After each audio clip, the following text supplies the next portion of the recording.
Welcome to Bada Boom. I'm Chris. On this episode, we have on I Lie Popeye writer and artist Marcus Williams. Williams, an artist with a passion for character designs, talks to us about how a fun piece featuring Goku and Popeye that went viral led to him bringing Popeye into a new age. Talk about influences and how he hopes he's able to capture the imagination of Popeye fans old and new. Listen in and Bada Boom. Hey Marcus, how you been? Oh man, I've been wonderful, tired, but I got some things completed. So, as an artist, that's the goal. You want to get stuff done. But no, I've been great, man. Thanks. That's good. That's good. Yeah. So you have I Like Popeye coming out, which is really exciting because I think Popeye is one of those characters that's in the lexicon, but sort of a little bit forgotten in terms of like mainstream. There aren't like any like recent adaptations. The last thing I could think of is Gendy, who did a lot of the Cartoon Network stuff back in the day, had Yeah. like some test footage come out that made us all think like, hey, we want that that animated movie. But anytime Popeye comes along, I'm always excited. So what sort of inspired you? How did this project come along? Coolest thing, man. And I'm with you on that, Gendy. I was Yeah. excited for that Sony joint. Um, no, weird. You gotta rewind back couple of years, good handful of years. I did a fan fiction story, and because I like to take. I'm a character designer Yeah.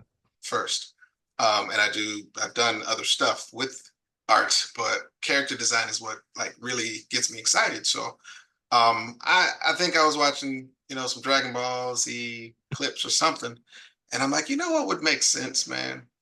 Goku like eats sensu beans and he powers up, and gets healed. I'm like, wouldn't it be cool if like Popeye and Goku, kind of had a crossover event? And I'm like, they're both like ridiculously broken uh, under the right circumstances, Yeah. And I'm like, that would be hilarious. So I did a sketch a few years ago, and I started it started with just the first image of Popeye and Goku kind of laughing, but they were, this was like post, sparring match, so their Yeah. clothes were like torn off and explode, but they were laughing in the shot, right? I did maybe 5 or 6 images to show, okay, well, that's Goku and Popeye. Whereas I did Pluto and Vegeta. No, I'm sorry, I did Pluto and Frieza. I did Olive Oil and Vegeta. And I did, the kids. I did, Master Roshi teaching Goku teaching Popeye how to do it, hold his key and Yeah. ball it up into a Kamehameha. And I wrote maybe 2 or 3 paragraphs per each image. So it was a fan fiction. I did it. It was fun. And I moved on, right? Fast forward 2 years later, right? I get a notification on Facebook that the Dragon Ball Z page, official page on Facebook, is now sharing that same Goku and Popeye image, and it's viral at that point. Like it's thousands, tens of thousands of likes, and hundreds of comments, and someone tagged me. They didn't tag me in the original post, so I didn't Yeah. know what was happening. So I was like, oh, cool. That's what's up. Hey, thanks for sharing. Yeah, that's sweet. Right? A couple of weeks go by, and I get tagged again on Twitter. Okay, but this is by the official Popeye page. So it went viral on their page. So someone tagged me in the comments, was like, this is Marcus Williams' art. And the cool thing is the actual social media manager at the time, Alex, reached out to me and was like, hey, saw your Popeye art, man. How would you like to do a 10-page comic of Popeye with your style?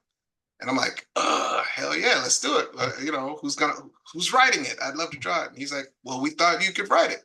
We read your fan fiction and this, that, and we see you got a comic out. Yeah, how would you feel? I'm like, yeah, yeah, I can write it. That's in my ballpark. So amazingly just cool, open. Alex has been like, because he's an anime fan. The whole point was I drew Popeye as if it was anime. So I did, for those who haven't seen my art, it's I didn't draw Popeye in his traditional proportions. He has actual muscles, and it looks like Popeye in the face. He has big forearms, but everything is, I try to make him more modern. take and less cartoon body. So yeah, that was I did my style, my character design stuff to it, but I just modernized them. It feels and looks like Popeye altogether. But yeah, Alex was like, do it in your style. We want, do it your way. So that was the cool thing. I was like, that's freaking awesome. Absolutely, dude. I'd love it. Let's do it. So that's where I like Popeye came from. But we had like weeks and months of discussion because you have to reel me in creatively. I Yeah. was like, dude, what do y'all want me to do? And Alex was like, what do you want to do? I was like, oh my God, there's like so many things. So, and I told him, I was like, can't just give me the universe, man. Mm. But no, we had great conversations about what would be cool. And so I like Popeye. The core of the concept is, remember, I only had 10 pages Mhm. to start with. So everything that I had to come up with was going to live in that 10 pages. And we talked about it. If people like it, I can always expand, but we told a 10-page story. So it was everything I was thinking of had to, get really compact and truncated to fit in 10 pages. So the concept was simply, what if we were telling how Popeye lost his eye, but it wasn't from Popeye's perspective. No one else would let Popeye tell how he lost his eye. Everyone would jump in and give how they thought that he lost his eye, which of course none of them were true. So that was the concept. So I was like, through doing that, I could show Popeye having these little like, small micro adventures, and it feels very manga-esque, but also has an American feel to it, American comics feel to it, I guess. Um, but yeah, that was the concept. And so 10 pages, got him, wrote the story. I got to introduce a new character called Judy Patootie in that story. But yeah, finished everything. And he's like, all right, man, that was dope. Can you do like 22 more pages? I was like, yes. So that's, yeah, it all came about literally just from a fan fiction, man. I like Popeye. The one you're going to see in the comic and the story that is, from the conversations I had with Alex and his crew was just literally like, wouldn't it be cool if? And then what does Popeye, how does he fit into a contemporary setting?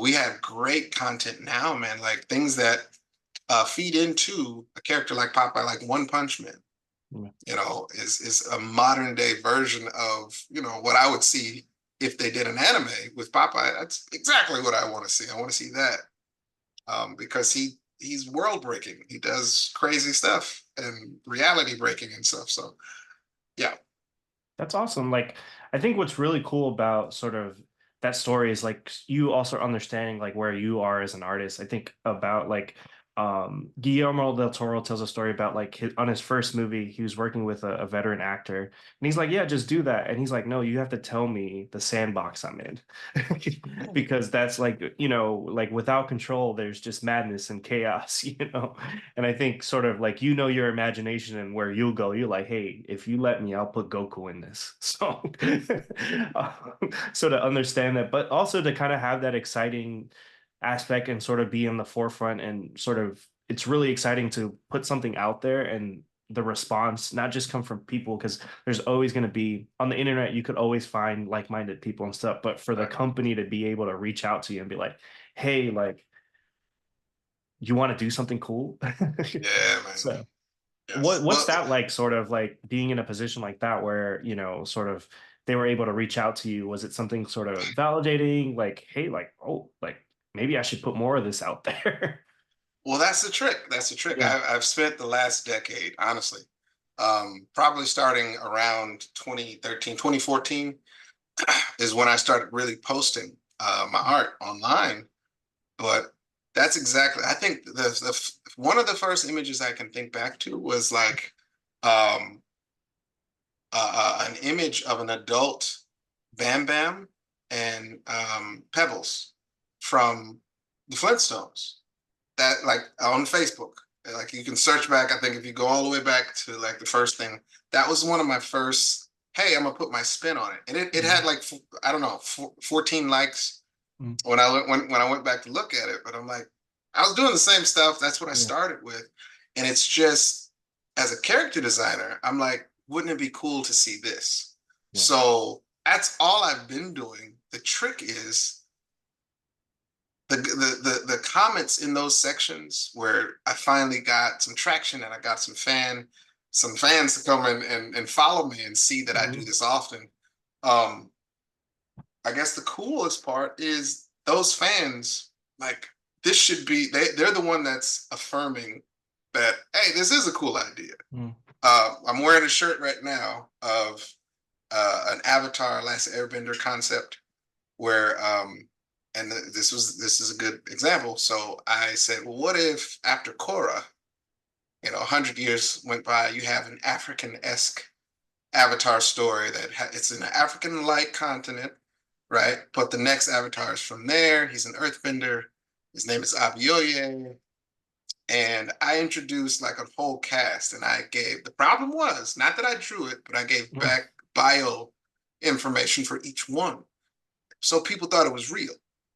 And they're like, yo, when is this coming Mm. out? And I was like, no, no, no, no, no, no, no. I'm just having fun.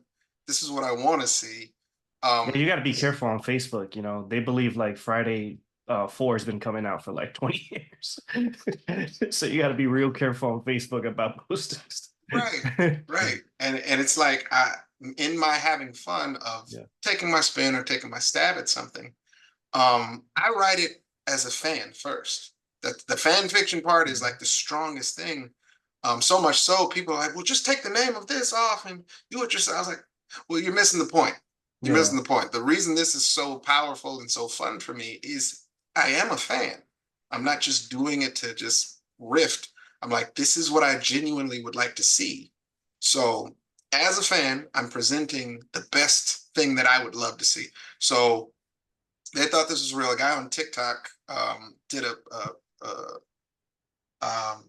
gosh, petition.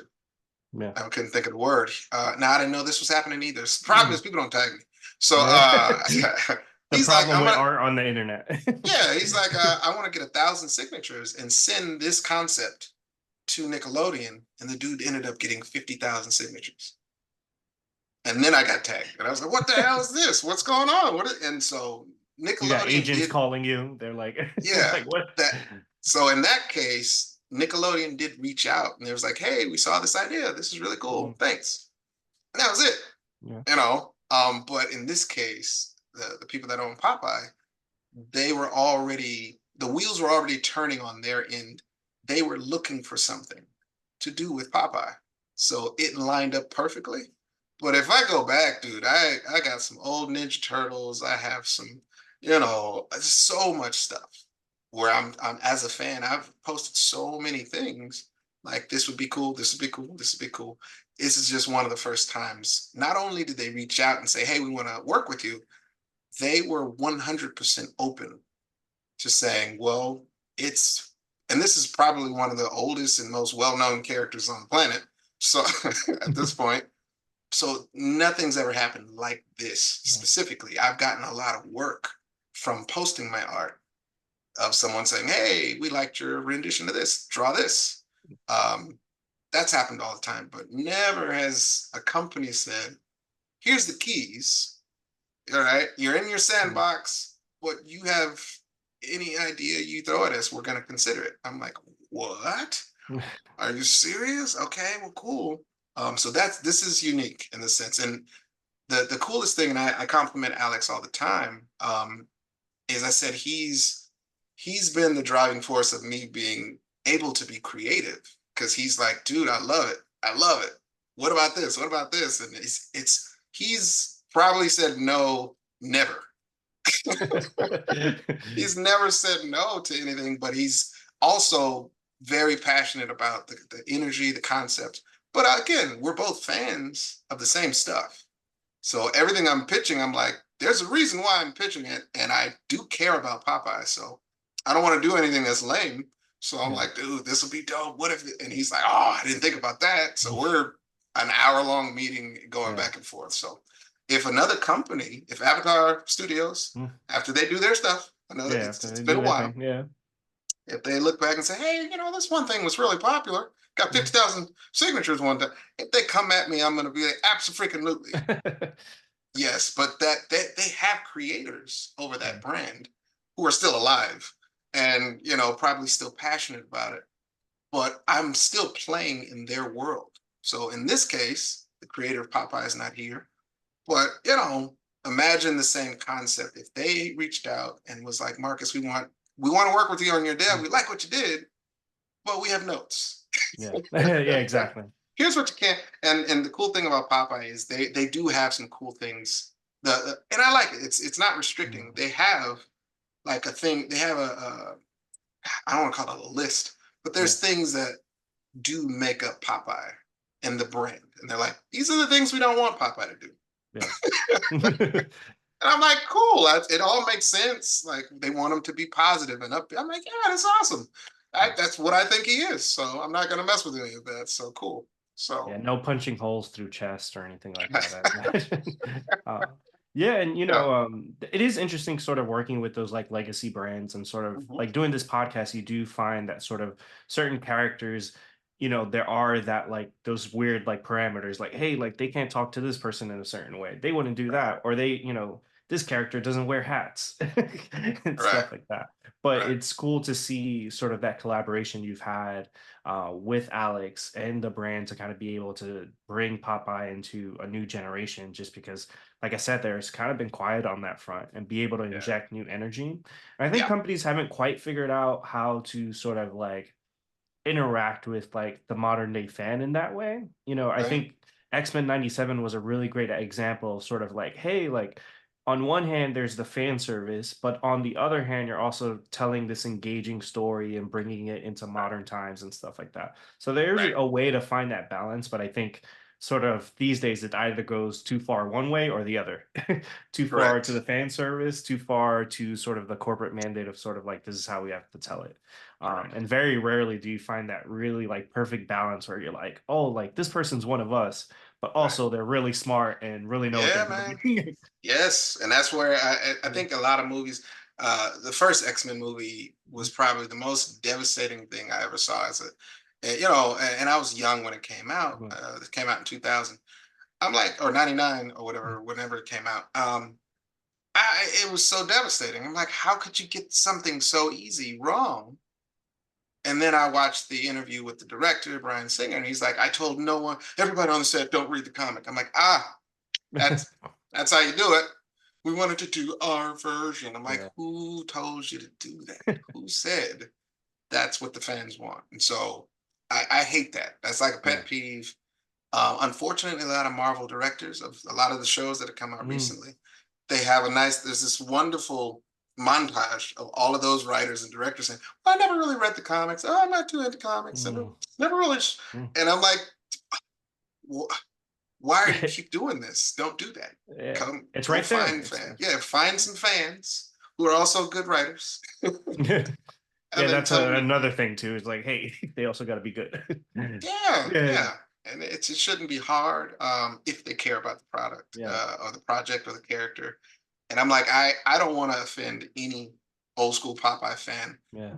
but I'm one. I was there as a kid. I grew up with Popeye. I was watching every iteration I could. Mm. But cool thing is, I never read the comic strips as a kid. I didn't. We didn't have newspapers in the house for No. some reason. But yeah, I never read the comic strips, and so I didn't know Popeye didn't eat spinach in the comic strips. Oh, I That didn't know was that the was a thing. That's all I. neither did I. Right? I knew the animated series is they was synonymous with pop with Yeah. spinach, and the comic strips he was just strong as crap, doing Yeah. cool stuff just because he was strong.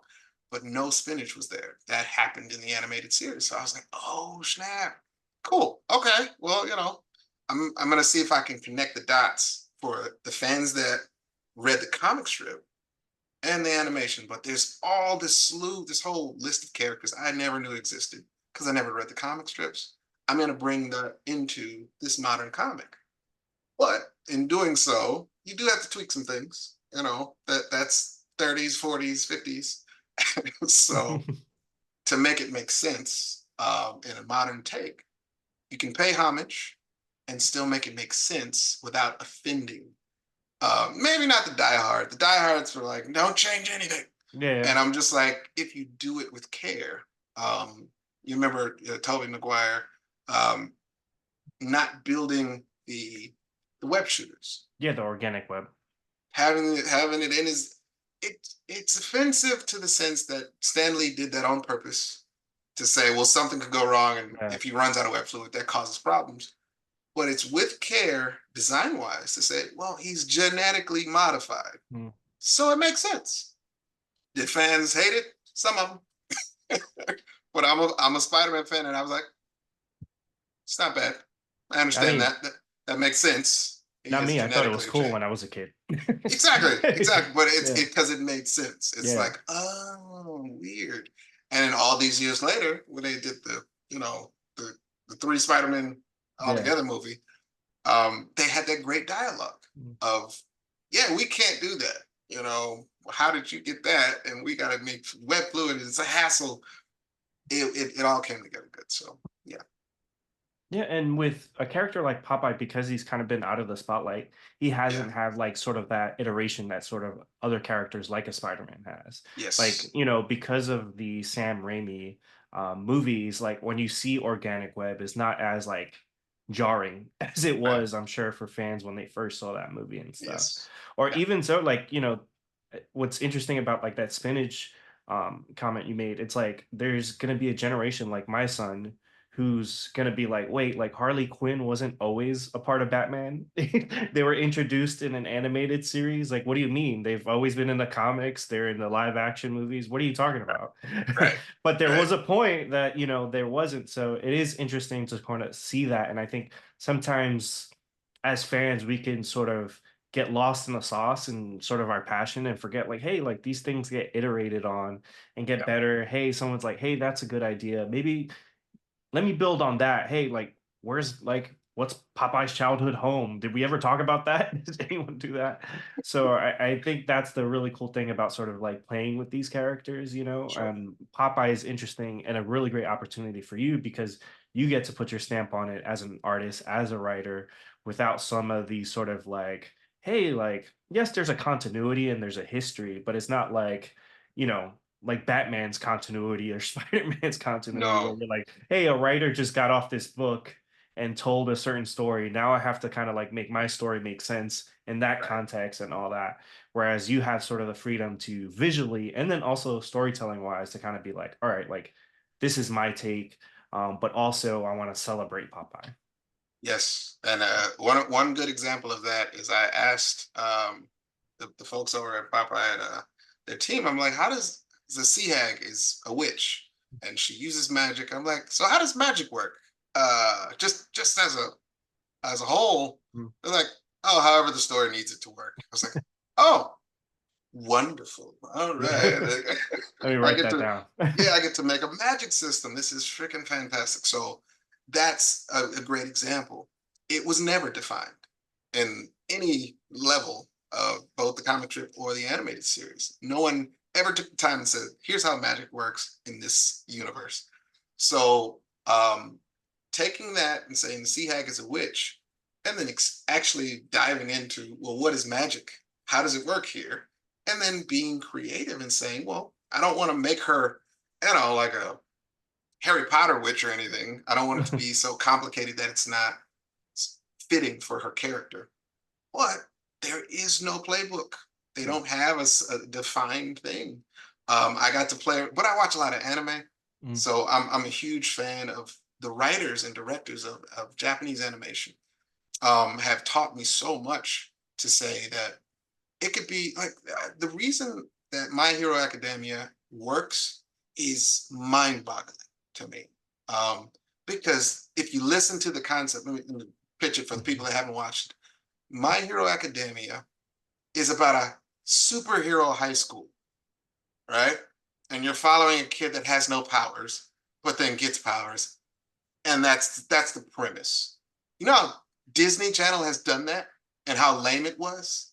Okay, so many people have tried this. It's Marvel has tried it, and Mm. it didn't work. They tried New Mutants. No, I don't care about teenagers that have powers and their emotions. I don't want to.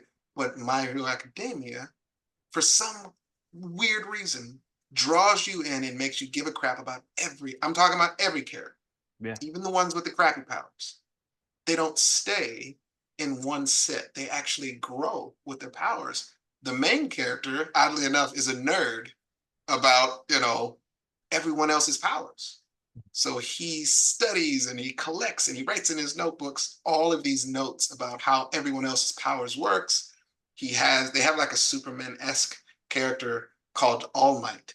And that's his favorite superhero. So Mhm. he has all of these notes and detail. He's a fanboy, but the writers and creators of this actual, IP, they are fans of not only superpowers, but how they would work. So that gets spilled into the writing and the story and it's like you're fascinated. As a writer, I'm like, how the hell did they make this work? How is this entertaining all of a sudden? And I'm like, I've seen the Disney shows, I've seen what Marvel tried.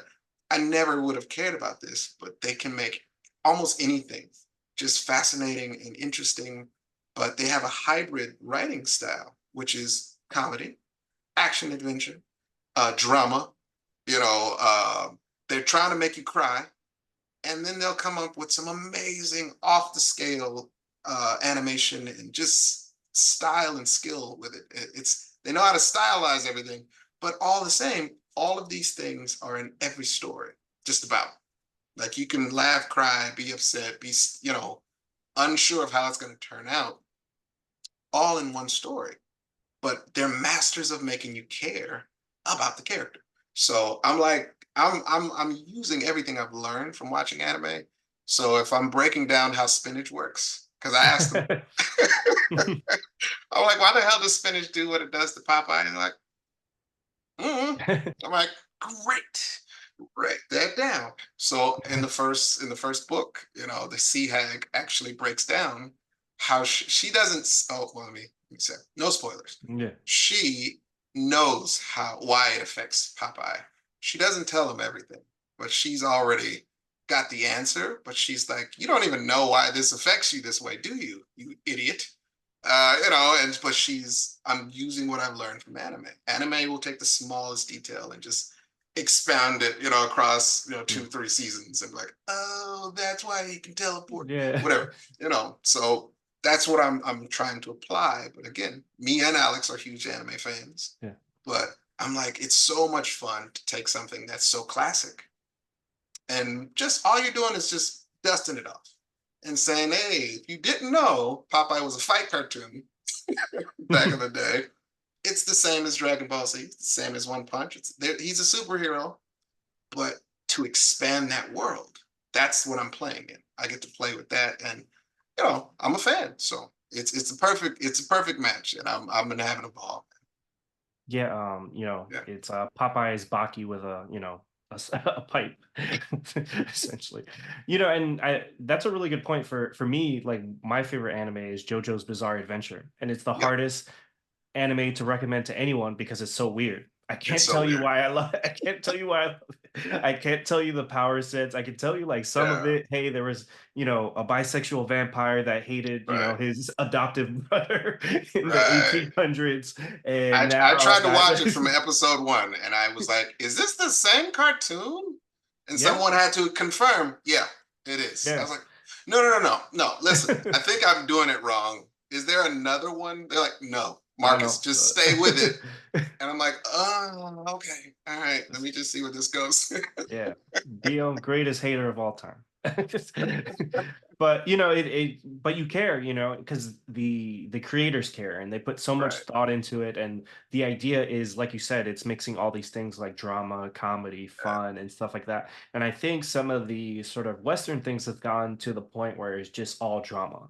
And it's like, hey, like I can't really care if it's all deconstruction and drama and stuff like that. That's fine sometimes. Like, hey, everyone loves Watchmen and The Dark Knight, But like, Yeah. hey, like once in a while, like I would like, Spider-Man to do something fun Right. or have like a side adventure where he meets some dude that like, hey, like maybe he loses his costume in the laundry or something like that. And he has to do that for Right. 5 issues versus like, hey, he has to save the world. And I Right. think that's sort of like what's missing. Yeah. Just because, like, for example, for me, I've gotten more into manga recently. Like, anime has always been a part of my life because of Toonami, Dragon Ball Z, Hmm. Yu Yu Hmm. Hakusho. But I will go to this manga shop in the city, and it's really easy to kind of be like, oh, like, this is a really interesting cover. Go Go Bad Ranger. I wonder what that is.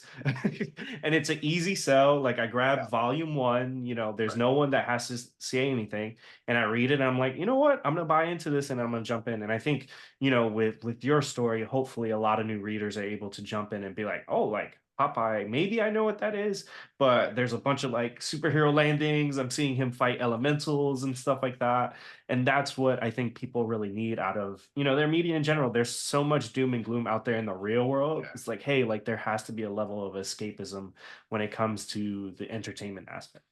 Right. No. And I think the cool and I don't have we mentioned X-Men 97. Mhm. The biggest critique. I love the show Yeah. overall, but the biggest critique as I'm watching the first 4 episodes is I'm like, they're missing why anime is on top. Mhm. They're missing why it's on top worldwide, Yeah. not in one section of no. The world over, anime is winning because of what writers understand about character development and storytelling. I'm like, I love Wolverine was the first superhero I got a comic for as 7 years old, Mm. right? So I love X-Men. I'm like, I'm trying to watch 97, X-Men 97, as if I never watched any show about them. I don't know who Wolverine is. I don't care about Jean. I don't care about Morph. I don't care about any of the characters. You're showing me and introducing these characters. I know it's supposed to be a continuation, Mm. but I have to try as a writer. I'm trying to come into it with fresh eyes and who are these people, right? And they're doing cool stuff in the first episode, but I'm like, you're missing the point of why anime is beating everyone's butt in the industry. And American writers are like, oh, I don't know. Yeah. You got to watch it to like really like dissect. I need to know and care about who these characters are. 7 characters. My Hero Academia. 7+ characters in this goddamn episode. And I'm like, listen, I shouldn't care about this character over here. That's not the main character. But I do. And every time they're in this interaction with I'm like, I care about what happens to her. I care about what happens to him. I like that character over there. That's not the main source of this stuff. Who's But that in that corner? right. Yeah. And when they have their moment, anything they ever do in that episode, mostly there's filler. That doesn't count. Yeah. But I mean, like in X-Men 97, it's like I don't know why Wolverine is why he's the way he is. He says things disgruntled. He sounds cantankerous. He sounds like Wolverine. He behaves like Wolverine. But no, you're not telling me why Wolverine is the way he is. I don't know his personality, right? All I know is he's saying the things he says in a cantankerous way. I don't know why. I now I personally don't want to ever see anything else with Phoenix anymore. But I'm like, I don't care about Jean. I want to care. I want to feel like Cyclops should be the leader, but they're not doing that. They're showing him do cool stuff. They're showing him do cool stuff. But if you take a moment and say, why is All Might cool? Why is this character cool? And I'm like, because their personality is coming through with the lines that they're saying, right? There's character development for every time they're in front of the camera, so to speak. And I'm just like, that's what you're missing, bro. And episode 5 of X-Men 97 was a master stroke. I will give them their flowers. I watched that after finishing watching that episode 5. I was like, it's I'm pretty still good. not okay, by the way. I'm No, no, still no. not. Yeah. That I was the like, less that's said about the episode, the better. I was like, that's So, pretty good. Let me watch it again. Make sure I didn't run it back. I was a yeah, master stroke yeah. episode. Everybody, listen, everybody in that episode. had personality, had something impactful happen that showed their personality and why they were the way they were. Why? And I'm like, see, there. I got to go back and look at the credits because I was like, was this directed by somebody different? Was this handled by somebody? It had to be. There's so many episodes, all those 4 episodes before that, I didn't feel anything for any of the characters. That was the first one where I was like, huh, huh, look at that. That's feeling. That's actual emotion. All right, write that down. Good. This episode's great. But that's where I'm like, and I have the biggest other critique is I love Yeah. Storm, and they got her out of damn cartoon for like 6 episodes, bro. She's not a part of the main story. And I'm like, what are you doing? What are you doing? What are you doing? Get her back in there. Oh, she comes back. So, but the character development and the Mm. writing, that's where the manga largely is unchanged when it gets to anime. They take the manga almost as storyboards for most anime. So I'm watching another one on Netflix, Delicious Dungeon. I haven't watched Um, that one though. listen, as stupid as this premise sounds, I want you to remember what I said. They can make anything interesting. This is on Netflix. I think it's Delicious Dungeon. Um, this is a concept. It's fantasy. Like if you go, elves Yeah. and magic and dragons. It is about a group who is, dungeon, spelunkers, so to speak. It feels like a game, like if but it's not an isekai. The world that they live in, you can actually raise someone if they die, right? But every single episode, the premise is there's a cook amongst this crew, this fantasy group, and they basically run out of food, and the cook knows how to cook monsters.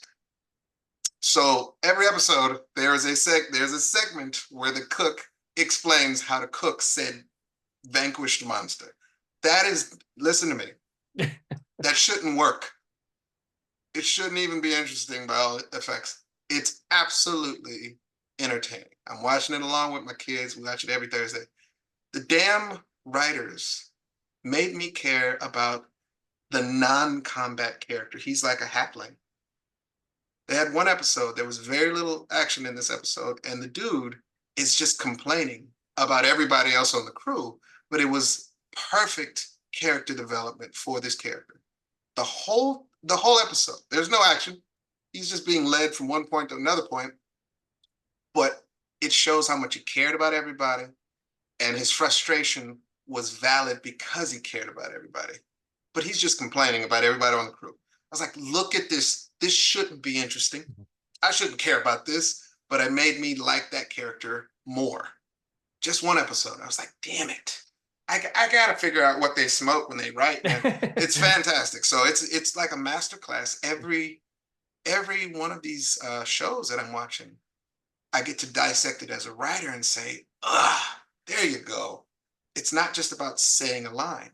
It's not just about action. It's about character development. And when they say something, is the personality present? So, it's hard to do? Write Popeye with a new feel, a draw, but I'm writing it for maybe new fans maybe new potential fans that maybe have heard, like you said, maybe they kind of know what Popeye is about, but I want them to know his personality is unchanged. It's just now I get to expand and say, but what if what all is Popeye? In terms of who he is, what made him, and what's going to keep him moving forward. Popeye never got to really grow in the cartoon. They just this week Popeye fights Pluto because of this. This week Popeye fights this. He gets This week beat up, then he finds, spinach, and then he wins.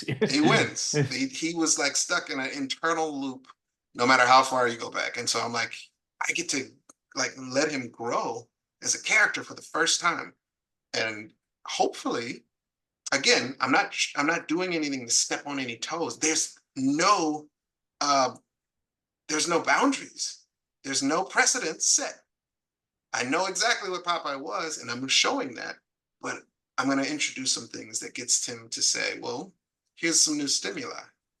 here's some new, character development for a character we've all known for over 50 plus years existed, but never got a chance to grow. What would he do under certain new circumstances? So I'm excited, and I'm hopefully, I won't.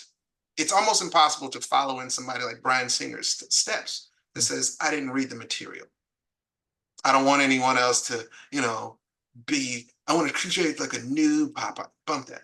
I want Popeye to grow. So he is who he is. I'm doing homage that way, but I'm a huge fan of what he could be based on if you actually write it from a fan's point of view. What would you want to see Popeye do? So that's where I get to pull in everything I love about him and just see what else I can do with him. Yeah, well, hopefully, Goku appears or something like that. We're working on it that. brings it all. Yeah, we're. Well, they haven't answered the phone yet. But we're working on yeah, I mean, the next time you just have to do a new Goku and Popeye drawing. You know what I mean? And this time, maybe throw Vegeta in it or some. Or actually, you should do. Toriyama. R.I.P. Yeah, Toriyama. of course. You just got to do Popeye versus Jiren or Broly, and that will go viral, and then they'll be on your your phone again. Oh, yeah. But yeah, congratulations, thank you. I'm really excited for fans to get a look at it.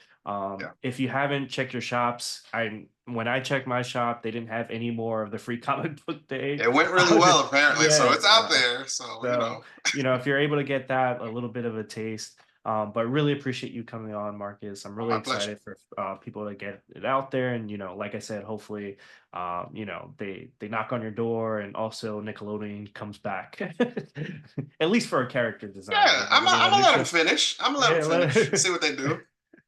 I got time. Well, thank you, man. Thank you for having me. Anytime. And bada boom. Bada boom. Thank you for listening to the Bada Boom podcast. Keep the conversation going on Instagram, TikTok, and Twitter. Get in the comments on our YouTube channel and let us know what you'd like to hear next. And please subscribe to the podcast on Apple Podcasts, Spotify, and wherever you listen.